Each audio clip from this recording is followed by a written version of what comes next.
1822 की सर्द सुबह फ्रांस के एक छोटे से कस्बे डोल में एक ऐसे बच्चे का जन्म हुआ जिसे उस समय कोई नहीं जानता था कि आगे चलकर वो पूरी मानव सभ्यता की दिशा बदल देगा। उस बच्चे का नाम था लुई पाश्चर। उसका परिवार अमीर नहीं था। उसके पिता नेपोलियन की सेना में सैनिक रह चुके थे और बाद में चमड़ा बनाने का काम करते थे। घर में वैभव नहीं था, लेकिन अनुशासन, मेहनत और ईमानदारी की शिक्षा भरपूर थी। पिता अक्सर कहते, सम्मान मेहनत से मिलता है, जन्म से नहीं। यही वाक्य उस बच्चे के व्यक्तित्व की नींव बन गया। स्कूल के दिनों में वो कोई असाधारण विद्यार्थी नहीं था। आज जिसे दुनिया महान वैज्ञानिक मानती है, वही बच्चा कक्षा में औसत अंक लाता था। शिक्षक भी उसे प्रतिभाशाली नहीं मानते थे। कई बार वो पढ़ाई से ज्यादा चित्र बनाने में खो जाता था। उसे लोगों के चेहरे बनाना पसंद था, प्रकृति को देखना पसंद था और घंटों चुपचाप निरीक्षण करना उसकी आदत थी। यही एक महत्वपूर्ण बात छिपी थी। वो रटकर सीखने वाला छात्र नहीं था, बल्कि देखने और समझने वाला छात्र था। उसकी जिज्ञासा किताबों से नहीं, जीवन से पैदा होती थी। वो हर चीज को ध्यान से देखता। दूध क्यों खराब होता है? शराब क्यों सड़ती है? चीजें बदलती क्यों हैं? साधारण लगने वाले ये प्रश्न ही आगे चलकर विज्ञान की महान खोजों का बीज बने।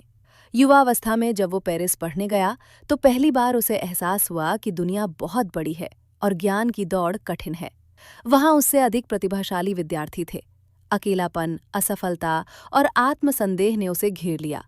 वो घर वापस लौट आया।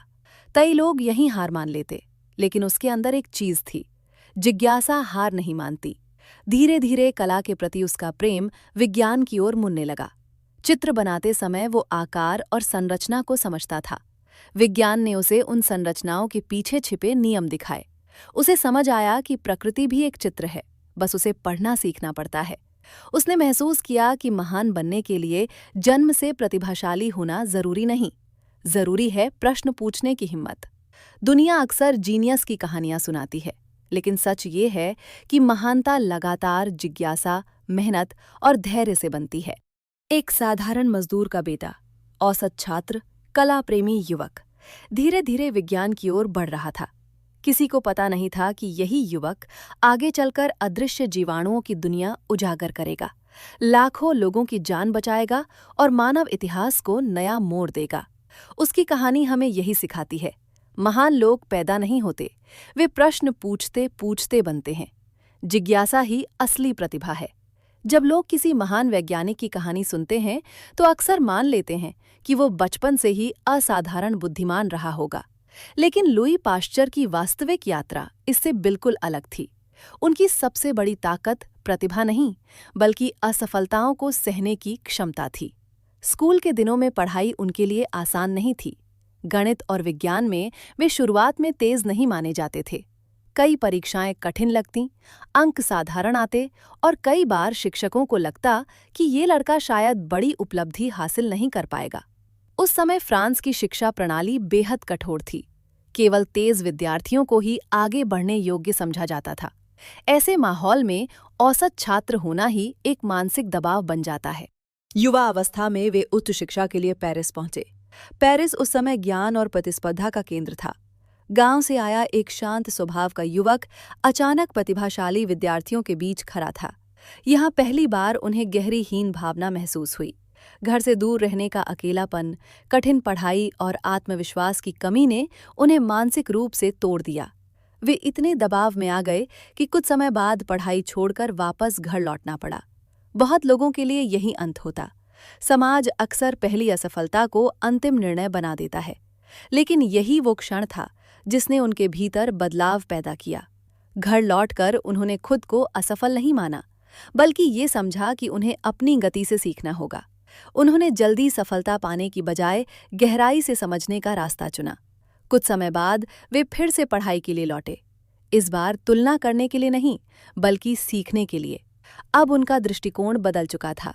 वे घंटों प्रयोगशाला में रहते, छोटे छोटे प्रयोग करते, गलतियां करते और उनसे सीखते। हर असफल प्रयोग उनके धैर्य को मजबूत करता गया। धीरे धीरे उन्होंने समझ लिया कि विज्ञान तेज दिमाग का नहीं, बल्कि धैर्यवान मन का काम है। प्रयोग असफल होंगे, सिद्धांत गलत साबित होंगे, लोग मजाक उड़ाएंगे, लेकिन जो व्यक्ति लगातार प्रयास करता रहता है वही खोज तक पहुंचता है। उनकी असफलताएं ही उनका प्रशिक्षण बन गईं। परीक्षा में संघर्ष ने उन्हें विनम्र बनाया, अकेलेपन ने आत्मचिंतन सिखाया और मानसिक दबाव ने सहनशीलता दी। यही गुण आगे चलकर तब काम आए जब पूरी दुनिया उनके सिद्धांतों का विरोध कर रही थी। उनकी कहानी बताती है कि असफलता प्रतिभा की कमी नहीं होती, कई बार वही सफलता की तैयारी होती है। संघर्ष इंसान को तोड़ता नहीं, सही दृष्टि हो तो वही उसे गढ़ता है। 19वीं सदी का यूरोप। विज्ञान आगे बढ़ रहा था, लेकिन एक गहरी गलत धारणा अभी भी समाज और वैज्ञानिकों के मन में बैठी हुई थी। लोग मानते थे कि जीवन अपने आप पैदा हो जाता है। सड़ा हुआ मांस रखा हो तो उसमें कीड़े अपने आप बन जाते हैं। गंदे पानी में जीव अपने आप जन्म ले लेते हैं। इस विचार को स्पॉन्टेनियस जेनरेशन कहा जाता था, यानी जीवन बिना किसी स्रोत के स्वतः उत्पन्न होता है। ये धारणा केवल आम लोगों तक सीमित नहीं थी। कई शिक्षित वैज्ञानिक भी इसे सच मानते थे, क्योंकि उस समय तक सूक्ष्म जीवों को देखने की तकनीक सीमित थी। जो आंखों से दिखाई नहीं देता, उसे समझना कठिन था। बीमारी, सड़न और दुर्गंध को लोग प्रकृति की रहस्यमयी शक्ति मानते थे। इसी दौर में लुई पाश्चर ने एक अलग सवाल पूछा, क्या सच में जीवन स्वयं पैदा होता है या कोई अदृश्य कारण है जिसे हम अभी देख नहीं पा रहे? ये प्रश्न साधारण लग सकता है, लेकिन उस समय ये स्थापित मान्यता को चुनौती देना था। उन्होंने सूक्ष्म जगत का अध्ययन शुरू किया। माइक्रोस्कोप के नीचे उन्होंने ऐसी दुनिया देखी जिसे आम इंसान कभी नहीं देख सकता था। छोटे छोटे जीव जो हवा, पानी और सतहों पर मौजूद थे।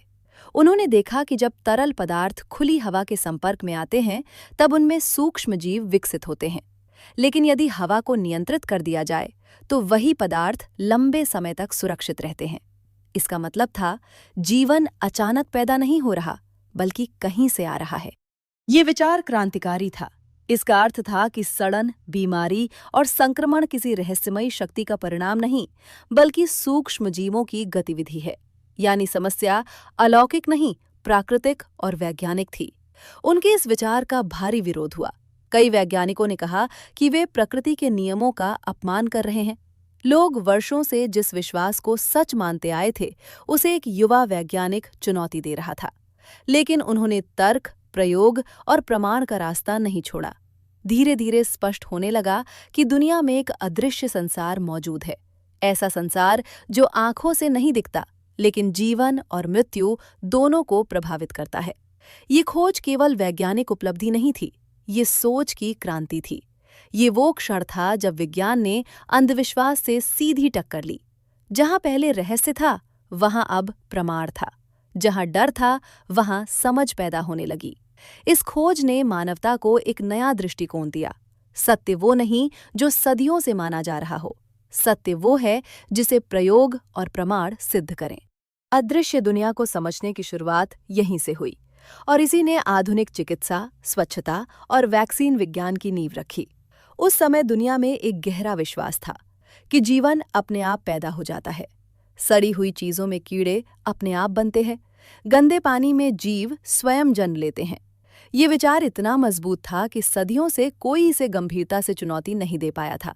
लेकिन लुई पाश्चर को इस धारणा में एक बुनियादी समस्या दिखाई दी। इसमें प्रमाण नहीं थे, केवल मान्यता थी। उन्होंने निर्णय लिया कि बहस से नहीं, प्रयोग से जवाब दिया जाएगा। उन्होंने एक विशेष कांच की बोतल बनाई, जिसकी गर्दन हंस की गर्दन की तरह लंबी और मुड़ी हुई थी। इसे आज स्वान नेक फ्लास्क प्रयोग के नाम से जाना जाता है। इस बोतल में पोषक तरल पदार्थ रखा गया और उसे उबालकर पूरी तरह जीवाणु मुक्त कर दिया गया। उबालने के बाद बोतल खुली ही रखी गई, ताकि कोई ये न कह सके कि हवा अंदर नहीं जा रही। महत्वपूर्ण बात ये थी कि हवा बोतल में प्रवेश कर सकती थी, लेकिन गर्दन के घुमावदार हिस्से में धूल और सूक्ष्म कण फंस जाते थे। यानी हवा तो अंदर जा रही थी, पर उसके साथ आने वाले सूक्ष्म जीव अंदर तक नहीं पहुंच पा रहे थे। दिन बीते, सप्ताह बीते, महीनों तक तरल पदार्थ खराब नहीं हुआ। ये परिणाम चौंकाने वाला था। अगर जीवन स्वयं पैदा होता तो उस तरल में जीव उत्पन्न हो जाने चाहिए थे, लेकिन ऐसा नहीं हुआ। फिर उन्होंने वही बोतल झुकाकर गर्दन में जमा धूल को तरल के संपर्क में आने दिया। कुछ ही समय बाद तरल सड़ गया और सूक्ष्म जीव विकसित हो गए। अब निष्कर्ष स्पष्ट था, जीवन अचानक पैदा नहीं होता। जीवाणु हवा में मौजूद सूक्ष्म कणों के माध्यम से आते हैं, यानी हर जीव किसी पहले से मौजूद जीव से ही जन्म लेता है। ये केवल एक प्रयोग नहीं था, ये सोच की दिशा बदल देने वाला क्षण था। सदियों पुराना मिथक टूट गया। बीमारी, सलन और संक्रमण अब रहस्यमयी घटनाएं नहीं रहे, वे प्राकृतिक प्रक्रियाएं बन गए जिन्हें समझा और नियंत्रित किया जा सकता था। इस खोज ने विज्ञान को एक नया सिद्धांत दिया, सत्य परंपरा से नहीं, प्रमाण से तय होगा। किसी विचार को केवल इसलिए सही नहीं माना जा सकता क्योंकि लोग लंबे समय से उस पर विश्वास करते आए हैं। प्रयोग, अवलोकन और दोहराए जा सकने वाले परिणाम ही ज्ञान की असली नींव हैं। यहीं से आधुनिक वैज्ञानिक पद्धति आम जीवन में प्रवेश करने लगी। अस्पतालों में स्वच्छता का विचार जन्मा, भोजन संरक्षण की दिशा बदली और चिकित्सा विज्ञान ने पहली बार अदृश्य दुश्मनों को पहचानना शुरू किया। ये वो क्षण था जब मानव सभ्यता ने समझा, अज्ञान डर पैदा करता है, लेकिन प्रमाण स्वतंत्रता देता है। विज्ञान की असली शुरुआत वहीं होती है जहां विश्वास की जगह जांच शुरू होती है। 19वीं सदी के यूरोप में एक बड़ी समस्या थी जिसे लोग सामान्य मान चुके थे। भोजन जल्दी खराब हो जाता था, दूध कुछ ही घंटों में खट्टा हो जाता, शराब और बियर अचानक सड़ जाती, और व्यापारी भारी आर्थिक नुकसान झेलते थे। उस समय लोगों को लगता था कि ये प्रकृति की इच्छा है या हवा की खराबी का परिणाम है। असली कारण किसी को समझ नहीं आता था। इसी समस्या ने लुई पाश्चर का ध्यान खींचा। उन्होंने देखा कि शराब बनाने वाले उद्योग लगातार शिकायत कर रहे थे कि अच्छी गुणवत्ता के बावजूद पेय पदार्थ खराब हो जाते हैं। उन्होंने माइक्रोस्कोप के नीचे इन तरल पदार्थों का अध्ययन शुरू किया। पाश्चर ने पाया कि जब शराब सही तरीके से बनती है तो उसमें एक प्रकार के सूक्ष्म जीव सक्रिय होते हैं जो किण्वन फर्मेंटेशन करते हैं। लेकिन जब दूसरे प्रकार के जीवाणु उसमें प्रवेश कर जाते हैं तब वही पेय सड़ जाता है। यानी समस्या किसी रहस्यमयी शक्ति की नहीं बल्कि अदृश्य जीवाणुओं की थी। अब प्रश्न था, क्या इन जीवाणुओं को मारे बिना भोजन को सुरक्षित रखा जा सकता है? उन्होंने प्रयोग शुरू किए। तरल पदार्थ को पूरी तरह उबालने से उसका स्वाद और गुणवत्ता खराब हो जाती थी। इसलिए उन्होंने मध्यम तापमान पर गर्म करने का तरीका खोजा। इतना तापमान कि हानिकारक जीवाणु नष्ट हो जाएं, लेकिन भोजन की गुणवत्ता बनी रहे। यही प्रक्रिया आगे चलकर पास्चराइजेशन कहलाई। जब दूध या पेय पदार्थ को निश्चित तापमान पर कुछ समय तक गर्म किया जाता है और फिर तेजी से ठंडा किया जाता है, तो अधिकांश हानिकारक जीवाणु नष्ट हो जाते हैं। परिणाम, भोजन लंबे समय तक सुरक्षित रहता है और लोगों को बीमार होने से बचाता है। ये खोज केवल उद्योग के लिए नहीं, बल्कि मानव स्वास्थ्य के लिए क्रांतिकारी साबित हुई। उस समय दूषित दूध से बच्चों की बड़ी संख्या बीमार पड़ती थी और कई की मृत्यु हो जाती थी। पाश्चुरीकरण ने पहली बार ये साबित किया कि विज्ञान सीधे लोगों की जान बचा सकता है। धीरे धीरे ये तकनीक पूरी दुनिया में अपनाई गई। आज लगभग हर देश में मिलने वाला पैकेट वाला दूध, जूस और कई पेय पदार्थ इसी सिद्धांत पर सुरक्षित किए जाते हैं। हम रोजमर्रा की जिंदगी में इसका लाभ लेते हैं, अक्सर बिना ये जाने कि इसके पीछे कितनी गहरी वैज्ञानिक समझ और वर्षों का संघर्ष छिपा है। इस खोज ने एक महत्वपूर्ण सत्य स्थापित किया, विज्ञान केवल प्रयोगशाला की चीज नहीं है। जब ज्ञान समाज से जुड़ता है, तब वो जीवन की गुणवत्ता बदल देता है। स्वच्छ भोजन, सुरक्षित दूध और स्वस्थ समाज, ये सब उस समझ का परिणाम है कि अदृश्य जीवाणुओं को समझकर मानव जीवन को बेहतर बनाया जा सकता है। यहीं से ये विचार मजबूत हुआ कि विज्ञान कोई दूर की चीज नहीं, ये हमारे हर दिन की सुरक्षा का अदृश्य रक्षक है। उस समय फ्रांस केवल कला और संस्कृति के लिए ही प्रसिद्ध नहीं था, बल्कि रेशम उद्योग उसकी अर्थव्यवस्था की रीढ़ माना जाता था। हजारों परिवार रेशम के कीड़ों को पालकर अपना जीवन चलाते थे। लेकिन अचानक एक रहस्यमयी बीमारी फैलने लगी। रेशम के कीड़े मरने लगे, अंडे खराब हो जाते और पूरा उत्पादन लगभग समाप्त होने लगा। किसानों की आय रुक गई, व्यापार ठप पड़ने लगा और देश की अर्थव्यवस्था संकट में आ गई। लोग कारण समझ नहीं पा रहे थे। किसी ने मौसम को दोष दिया, किसी ने बुरी हवा को, तो कुछ लोगों ने इसे ईश्वरीय प्रकोप मान लिया। वर्षों तक समस्या बढ़ती रही, लेकिन समाधान नहीं मिला। इसी समय फ्रांसीसी सरकार ने मदद के लिए लुई पाश्चर को बुलाया। दिलचस्प बात ये थी कि वे कीट वैज्ञानिक नहीं थे। फिर भी उन्होंने चुनौती स्वीकार की, क्योंकि उनके लिए हर समस्या एक वैज्ञानिक प्रश्न थी। असल कारण क्या है? वे रेशम उत्पादन वाले गांवों में गए, किसानों के बीच रहे, कीड़ों के जीवन चक्र को ध्यान से देखा। उन्होंने बीमार और स्वस्थ कीड़ों के नमूने माइक्रोस्कोप के नीचे जांचे। धीरे धीरे उन्हें एक महत्वपूर्ण अंतर दिखाई दिया। बीमार कीड़ों के शरीर में सूक्ष्म कण मौजूद थे, जबकि स्वस्थ कीड़ों में नहीं। उन्होंने निष्कर्ष निकाला कि ये कोई रहस्यमयी आपदा नहीं, बल्कि सूक्ष्म जीवों से फैलने वाला रोग है। यानी बीमारी एक पीढ़ी से दूसरी पीढ़ी में संक्रमित अंडों के माध्यम से फैल रही थी। समाधान भी वैज्ञानिक था। उन्होंने किसानों को सलाह दी कि केवल स्वस्थ कीड़ों के अंडों को चुनकर ही पालन किया जाए और संक्रमित अंडों को नष्ट कर दिया जाए। शुरुआत में लोगों को ये तरीका कठिन लगा, लेकिन जैसे जैसे उन्होंने निर्देशों का पालन किया, परिणाम सामने आने लगे। बीमारी कम हुई, उत्पादन वापस बढ़ने लगा और धीरे धीरे पूरा रेशम उद्योग फिर से जीवित हो गया।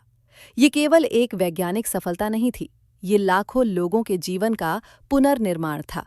किसानों की आजीविका बची, व्यापार फिर चला और देश की अर्थव्यवस्था स्थिर हुई। इस घटना ने दुनिया को एक नई समझ दी। विज्ञान केवल प्रयोगशाला तक सीमित नहीं रहता। सही ज्ञान समाज, उद्योग और राष्ट्र को संकट से बाहर निकाल सकता है। जहां पहले लोग अंधविश्वास या किस्मत को दोष दे रहे थे, वही वैज्ञानिक दृष्टि ने वास्तविक कारण खोजकर समाधान दिया। यहाँ एक बड़ा संदेश छिपा था। जब समाज समस्याओं को रहस्य मानना छोड़ देता है और उन्हें समझने की कोशिश करता है, तभी प्रगति संभव होती है।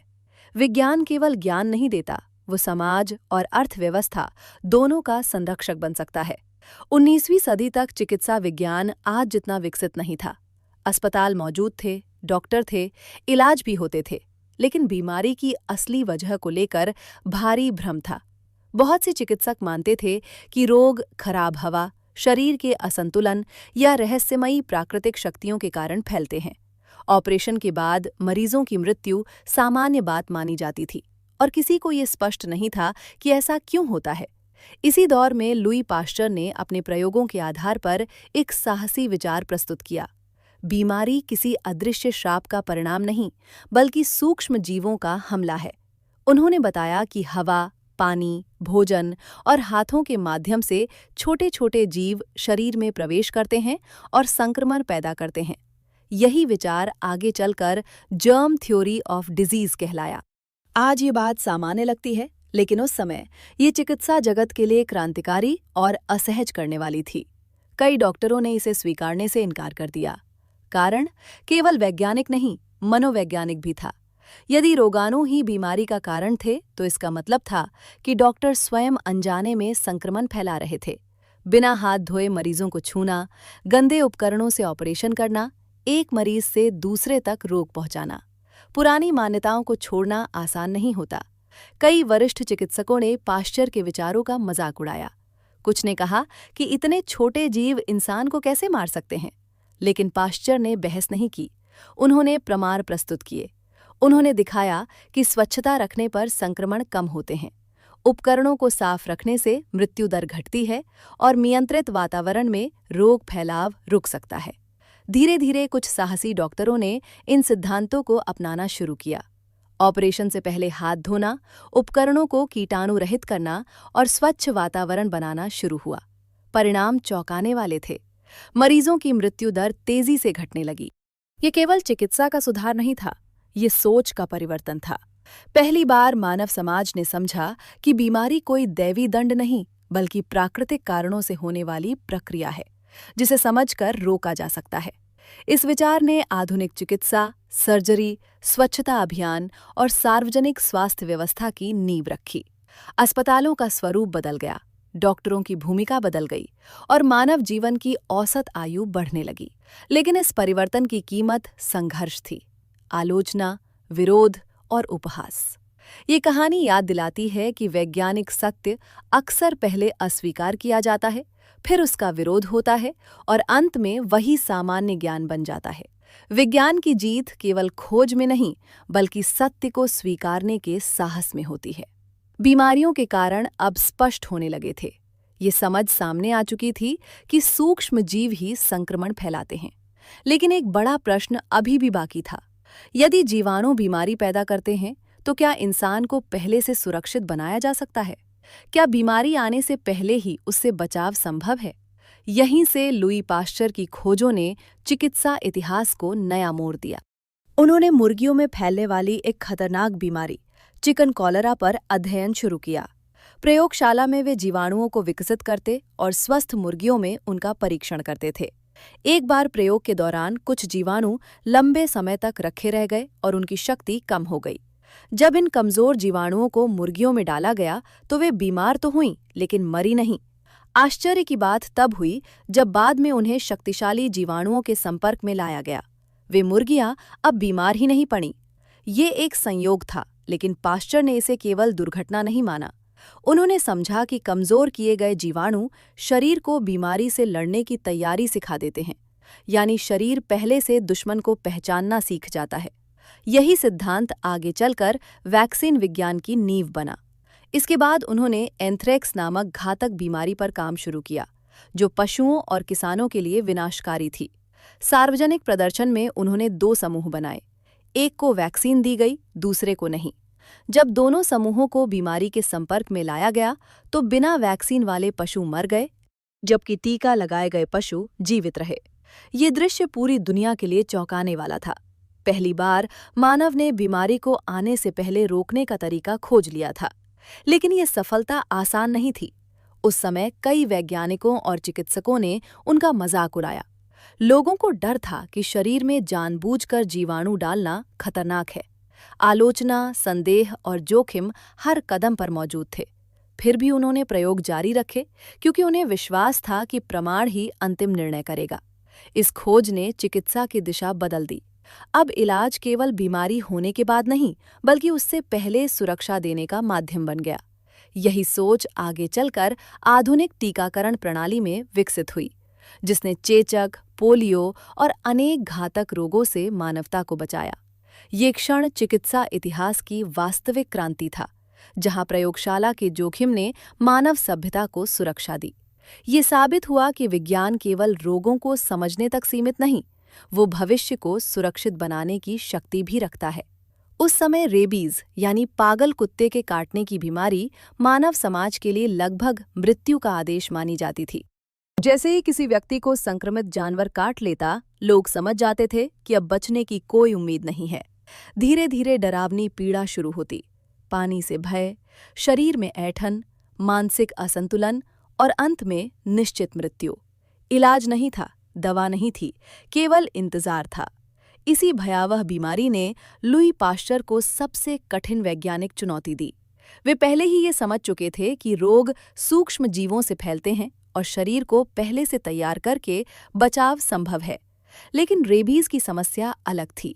इसका जीवाणु इतना खतरनाक था कि प्रयोग करना भी जानलेवा जोखिम था। उन्होंने संक्रमित जानवरों पर लंबे समय तक प्रयोग किए। रोग को कमजोर करने की विधि विकसित करने के लिए उन्होंने संक्रमित ऊतकों को नियंत्रित परिस्थितियों में सुखाया और उनकी शक्ति कम करने का तरीका खोजा। उद्देश्य था ऐसा पदार्थ तैयार करना जो शरीर को बीमारी से लड़ना सिखाए, लेकिन स्वयं घातक ना बने। 1885 में एक घटना ने उनके सिद्धांत को वास्तविक परीक्षा में बदल दिया। 9 वर्ष का एक बच्चा, जोसेफ माइस्टर, पागल कुत्ते के कई बार काटने से गंभीर खतरे में था। उस समय तक रेबीज का मतलब लगभग निश्चित मृत्यु था। बच्चे के परिवार ने अंतिम आशा के रूप में पाश्चर से मदद मांगी। समस्या ये थी कि पाश्चर चिकित्सक नहीं थे। मनुष्य पर ये उपचार पहले कभी नहीं किया गया था। यदि प्रयोग असफल होता तो उनकी प्रतिष्ठा ही नहीं, एक मासूम जीवन भी समाप्त हो जाता। ये विज्ञान और नैतिक जिम्मेदारी दोनों की सबसे कठिन परीक्षा थी। गहरी सोच के बाद उन्होंने निर्णय लिया, यदि कुछ न किया जाए तो मृत्यु निश्चित है, लेकिन प्रयोग में जीवन की संभावना है। उन्होंने धीरे धीरे कमजोर से मजबूत होती खुराकों में वैक्सीन देना शुरू किया। दिन बीतते गए, दुनिया इंतजार कर रही थी, और फिर इतिहास बना। बच्चा बीमार नहीं पड़ा, वो जीवित रहा। ये केवल एक मरीज का बचना नहीं था, ये मानवता की जीत थी। पहली बार किसी घातक वायरस के खिलाफ सफल जीवन रक्षक वैक्सीन बनाई गई थी। दुनिया भर में ये समाचार फैल गया और पाश्चर वैज्ञानिक से मानवता के रक्षक के रूप में पहचाने जाने लगे। इस घटना ने चिकित्सा विज्ञान की दिशा बदल दी। अब बीमारी केवल भाग्य या भय का विषय नहीं रही। मानव ने समझ लिया कि ज्ञान, प्रयोग और साहस मिलकर मृत्यु जैसी निश्चित लगने वाली स्थिति को भी बदल सकते हैं। ये कहानी हमें याद दिलाती है, विज्ञान केवल खोज नहीं करता, वो आशा पैदा करता है। जहां पहले डर था, वहां अब सुरक्षा थी। जहां मृत्यु निश्चित मानी जाती थी, वहां जीवन की संभावना जन्म ले चुकी थी। यही वो क्षण था जब विज्ञान ने साबित किया कि उसका अंतिम उद्देश्य केवल समझना नहीं, बल्कि जीवन की रक्षा करना है। जीवन के अंतिम वर्षों में जब दुनिया लुई पाश्चर को महान वैज्ञानिक के रूप में सम्मान दे रही थी, तब उनके निजी जीवन में संघर्ष समाप्त नहीं हुए थे। लगातार परिश्रम और मानसिक तनाव के बीच उन्हें गंभीर स्ट्रोक आया, जिसके कारण उनके शरीर का एक हिस्सा आंशिक रूप से लकवाग्रस्त हो गया। कई लोग सोचते थे कि अब उनका वैज्ञानिक जीवन समाप्त हो जाएगा, लेकिन उनके भीतर काम करने की आग अभी भी जीवित थी। शारीरिक कमजोरी के बावजूद वे प्रयोगशाला जाते रहे। अब वे स्वयं प्रयोग कम कर पाते थे, लेकिन युवा वैज्ञानिकों को दिशा देते, शोध का मार्ग बताते और नए विचारों को जन्म देते रहे। उन्होंने साबित किया कि विज्ञान केवल हाथों का नहीं, विचारों का कार्य है। शरीर थक सकता है, लेकिन जिज्ञासा कभी बूढ़ी नहीं होती। उनके जीवन में व्यक्तिगत दुख भी कम नहीं थे। परिवार के कई सदस्यों को बीमारियों ने छीन लिया, वही बीमारियां जिनसे लड़ने के लिए वे अपना जीवन समर्पित कर चुके थे। ये पीड़ा उनके भीतर और गहरी प्रतिबद्धता बन गई।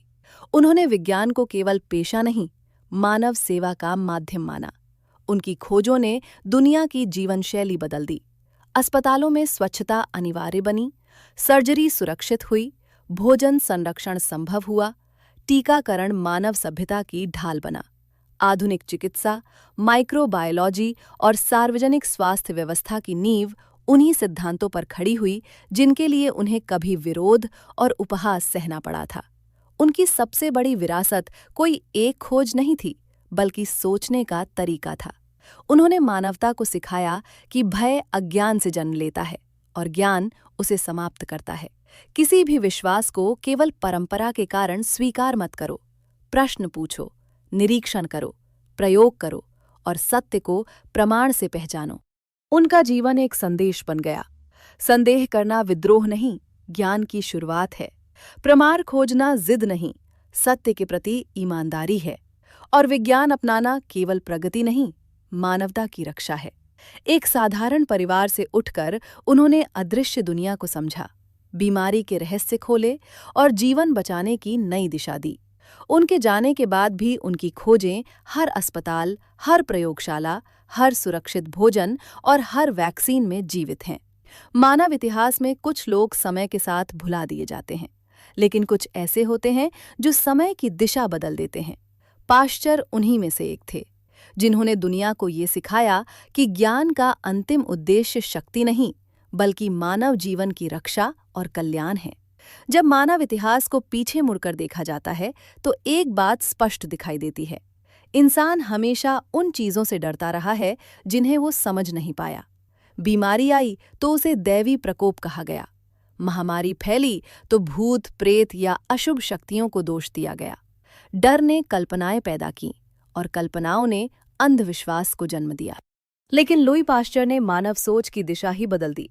उन्होंने बताया कि इंसान का असली दुश्मन कोई अदृश्य आत्मा नहीं, बल्कि वास्तविक और वैज्ञानिक रूप से मौजूद सूक्ष्म जीवाणु है।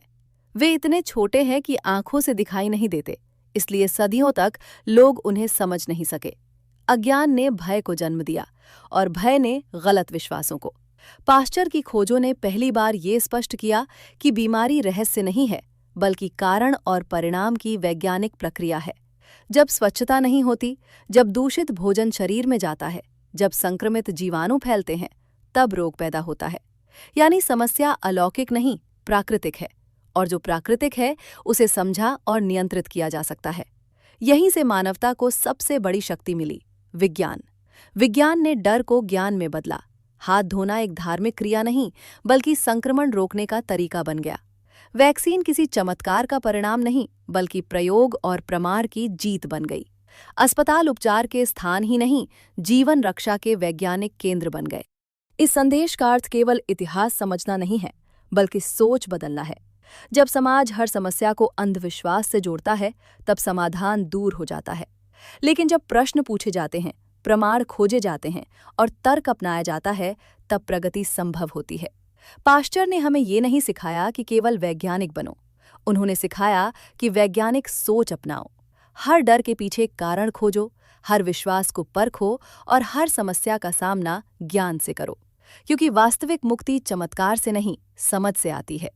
और मानवता की सबसे सुरक्षित ढाल आज भी वही है, जागरूकता, तर्क और विज्ञान। प्रिय श्रोताओं, रेडियो पाठशाला की आज की यह जानकारी आपको कैसी लगी? अपने विचार कमेंट करके जरूर बताएं और एक लाइक करके हमारा मनोबल बढ़ाएं। चैनल को सब्सक्राइब करके अपनत्व दिखाएं और हाँ, इस जानकारी को अपनों के साथ साझा करें। धन्यवाद। जय विज्ञान।